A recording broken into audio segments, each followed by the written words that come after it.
Cara menghilangkannya, mensucikannya bagaimana Bapak? Misalkan ada kotoran cecak di baju ini, kotoran cecak di sini, untuk menghilangkannya harus dipotong. Berarti sayang banget ya banyak baju yang tidak dipakai di zaman Nabi Musa alaihissalam. Kemudian kalau seseorang berbuat dosa besar, maka cara bertaubatnya mengerikan sekali. Bagaimana itu?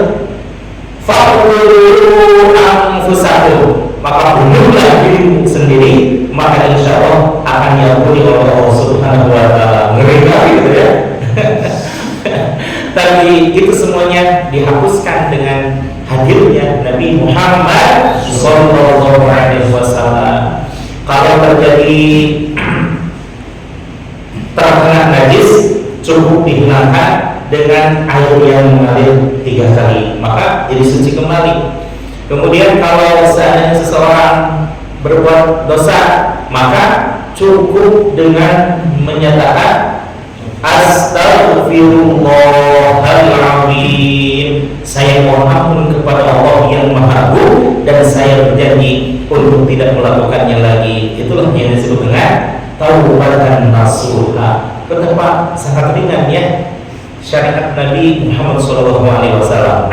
Tapi ketika Allah mengabarkan kepada Nabi Musa alaihissalam, wahai Musa, katanya akan lahir suatu zaman di mana umat tersebut usianya pendek-pendek, tubuhnya kecil-kecil, dan amal ibadahnya pun biasa-biasa saja. Umat yang disebutkan dimaksudkan oleh Allah siapa kira-kira? Umatnya Nabi Muhammad SAW. Betapa Nabi Musa alaihissalam terperanjat, masya Allah.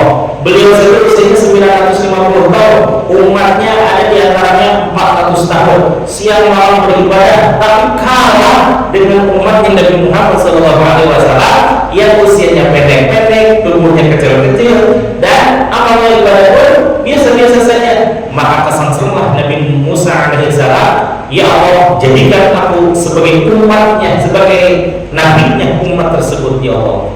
Tidak bisa tuh Musa, engkau kan sudah menjadi nabinya Bani Israel, tidak bisa lintas daerah, karena tidak pernah terjadi suatu nabi atau rasul yang lintas zaman, lintas daerah, dan lintas generasi.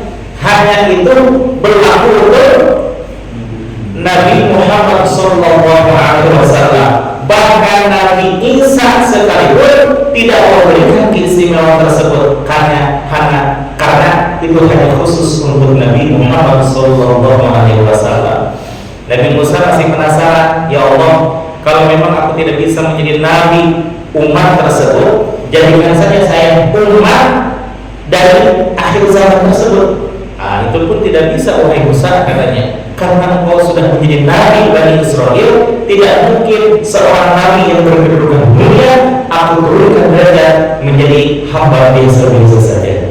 Subhanallah. Tapi Nabi Musa alaihissalam masih kesengsaraan juga. Ya Allah, katanya, kalau begitu aku tidak bisa menjadi nabi, aku tidak bisa menjadi umatnya dari akhir zaman tersebut, maka pertemukan saja saya dengan nabinya umat tersebut.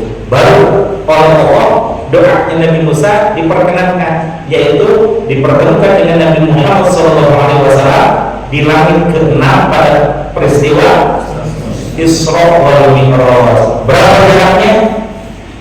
Dari Nabi Musa ke Nabi Isa 1500 tahun. Dari Nabi Isa sampai ke Nabi Musa, Nabi Muhammad SAW 571 tahun.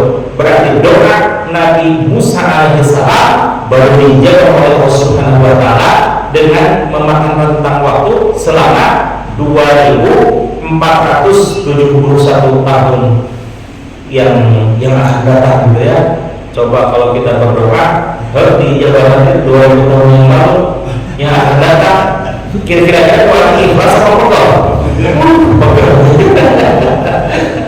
Nabi Musa alaihissalam itu doa yang paling dahsyat dari permohonan Nabi Musa alaihissalam di antara doa-doa yang lainnya adalah ingin dipertemukan dengan Nabi Muhammad SAW. Nah, bahwa Rasul menyatakan kepada para sahabat, alaikum bimujalasatil ulama. Yang keduanya, wastima'il kalamil hukama, dan dengarkan olehmu wahai sahabat akan ungkapan untayan mutiara hikmah yang keluar dari para ahli hikmah. Subhanallah, di sini ada dua poin yang ditegaskan oleh Rasulullah SAW, bahwa pertama, sekalipun Nabi Muhammad SAW menyatakan di hadapan para sahabat, tapi bukan berarti itu hanya berlaku untuk sahabatnya saja, tapi berlaku untuk lil'am, maqalatnya khos, namun bermakna am, bahwa ucapannya khusus untuk para sahabat, tapi maknanya umum bagi umatnya Nabi Muhammad SAW. Likul zaman wa likul makan, setiap zaman, setiap waktu dan tempat tetap terkena dan dilimpahkan akan kabar dari Nabi Muhammad SAW. Jadi seolah-olah kalau kita mengkaji salah satunya hadis Arba'in An-Nawawiyah yang 40 hadis itu, atau Mukhtarul Ahadis yang saya nggak dibaca bawahnya, Mukhtarul Ahadis yang penulisannya agak unik gitu ya, karena berdasarkan alfabet huruf hijaiyah, alif, hamzah, semuanya, ba semuanya, ta semuanya sampai ya, itu semuanya alfabetnya ada ditulis oleh Syekh Sayyid Al-Ahmad Al-Hashimi, ulama dari Mesir, yang menyusun kitab Mukhtarul Ahadis tidak berdasarkan bab judulnya, tapi berdasarkan huruf hijaiyahnya, gitu ya. Nah, ketika kita mengkaji hadis-hadis Rasulullah SAW, seolah-olah subhanallah, kayaknya nyata banget, seolah-olah kita berhadapan dengan Rasulullah, seolah-olah Rasulullah hadir kepada kita untuk menasihati kita, dan seolah-olah Rasulullah berbicara di tengah-tengah kita untuk melepaskan kerinduan kita terhadap Rasulullah SAW. Maka jangan pernah untuk tidak mengkaji hadis-hadis Rasulullah SAW, karena itu adalah sebaik-baik ucapan setelah firman Allah Subhanahu wa Ta'ala. Maka kalau Al-Quran ada dulu one day one juz, ya. Kalau tidak one day one juz, bolehkah one day one sip?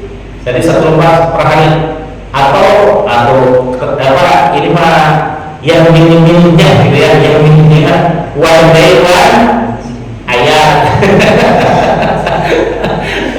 Itu bagi anak TK ya, anak TK dan anak SD kelas 1 gitu ya, bolehlah one day one ayat setiap hari, tidak lepas dari mengkaji ayat-ayat Al-Quran satu ayat.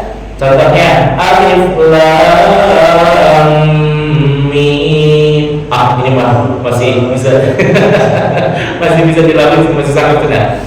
Dzalikal kitabu la raiba fihi hudan lil muttaqin. Shallallahul azim. Itu anak TK dan anak SD ya. Nah, nggak masalah. Yang penting setiap hari bahwa kita mengkaji Al-Quran. Rasulullah SAW menyatakan dalam salah satu hadisnya, man qara'a harfan min kitabillah, barang siapa yang membaca per huruf dari ayat-ayat Al-Quran, falahu asyru amsalha, maka barunya mendapatkan 10 pahala dari setiap hurufnya. Walau, dan tidak saya mengucapkan alif lam mim harun, bahwa ayat alif lam mim itu satu huruf, melainkan Arif Harun. Wala